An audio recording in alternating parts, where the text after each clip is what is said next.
हमारी खाए जाने वाली खुराक जिस्म में जाके ग्लूकोज़ में तब्दील होती है। खून में ग्लूकोज़ की मिकदार बढ़ जाती है। इस ग्लूकोज़ को सेल्स इस्तेमाल करते हैं। सेल्स इससे एनर्जी बनाते हैं। ग्लूकोज़ को सेल्स तक ले जाने वाला हार्मोन इंसुलिन है। अब जब ग्लूकोज़ और इंसुलिन का लेवल हर वक्त बढ़ा रहता है, मतलब हर कुछ देर बाद आप कुछ ना कुछ खाते रहते हैं, तो वो सेल्स इंसुलिन रिजेक्ट करना शुरू कर देते हैं, क्योंकि इतनी एनर्जी की उन्हें ज़रूरत ही नहीं।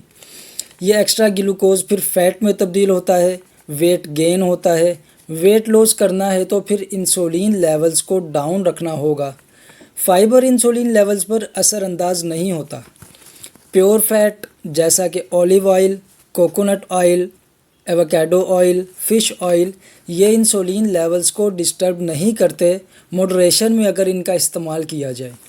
फाइबर के साथ मसला ये है कि जब आप चावल खाते हैं, नान खाते हैं, आलू खाते हैं, नाश्ते में चने खाते हैं, ब्रेड खाते हैं, ब्रेकफास्ट सीरियल या बिस्किट खाते हैं, रोज़ों में समोसे या पकोड़े खाते हैं, तो फाइबर के साथ साथ दूसरे कार्बोहाइड्रेट्स भी इन खानों के साथ बॉडी में जाते हैं, जो ग्लूकोज़ और इंसुलिन लेवल्स को डिस्टर्ब करते हैं, क्योंकि यही चीज़ें हमारी स्टेपल देसी डाइट का हिस्सा हैं।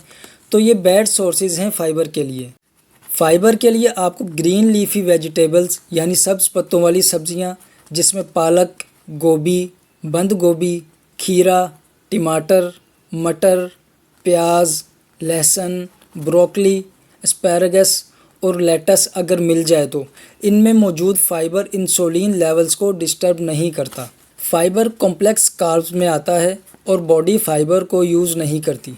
हमारे गट बैक्टीरियाज़, फ्रेंडली बैक्टीरियाज़ खुराक के तौर पे इसे इस्तेमाल करते हैं और बैक्टीरियाज़ इस फाइबर को फ़ैट में तब्दील करते हैं, जैसा कि बीटा हाइड्रोक्सी ब्यूटारेट, जो कि कीटोन की एक टाइप है। बैक्टीरियाज़ असल में लीवर की हेल्प करते हैं बीटा हाइड्रोक्सी ब्यूटारेट बनाने में। तो यहाँ इस पाथवे में फ़ाइबर इवेंचुअली एंड अप हो रहा है कीटोन बॉडीज़ में और रेडली दस्तयाब है बॉडी के यूज़ के लिए। इसीलिए कीटो डाइट प्लान में जहाँ कार्ब्स आपको 30 ग्राम से नीचे रखने होते हैं, इसमें ग्रीन लीफी वेजिटेबल्स से मिलने वाले कार्ब्स शामिल नहीं होते। इन सब्जियों से बना सैलेड आपको जितना मन हो उतना खा सकते हैं, एज़ लॉन्ग एज़ आपको आंतों की बीमारी नहीं है, ब्लोटिंग का मसला नहीं है, गैस नहीं बनती या किडनी डायलिसिस पे नहीं है, जिसमें आप सब्ज़ पत्तों वाली सब्जियां नहीं खा सकते। मेरा मशवरा यही है कि एक हेल्दी कीटो डाइट प्लान में 2 से 3 बाउल सैलेड रोज़ाना आपको ज़रूर शामिल करने चाहिए। इन सब्जियों से फ़ाइबर के अलावा हमें पोटेशियम, मैग्नीशियम और दूसरे मिनरल्स मिलते हैं। ये कीटो डाइट फटीग को कम करने में मदद करता है, वीकनेस, मसल क्रैम्प्स इससे बचाता है। सब्जियों से विटामिन्स मिलते हैं, विटामिन ई, फोलेट, विटामिन सी।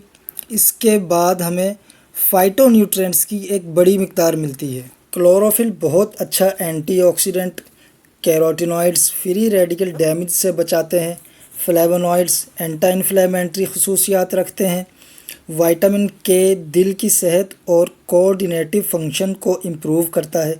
उसके बाद आयरन, कैल्शियम ये सब शामिल हैं। और अगेन बॉडी फाइबर को यूज़ नहीं करती, माइक्रोब्स यूज़ करते हैं और एज आ बाई प्रोडक्ट ऐसे कम्प्लेक्स कंपाउंड्स बनाते हैं जो इंसुलिन रेजिस्टेंस को कम करने में मदद करते हैं, वेट लॉस में हेल्प करते हैं, इंसुलिन सेंसिटिविटी को बढ़ा देते हैं, जिससे वज़न कम करना आसान हो जाता है, ग्लूकोज मेटाबॉलिज्म बेहतर हो जाता है, सेल्स तक सही से न्यूट्रिएंट्स पहुंच पाते हैं और दिन भर के कामों के लिए आप एनर्जेटिक रहते हैं। Thanks for watching. अपना ख्याल रखिए। अल्लाह हाफिज़।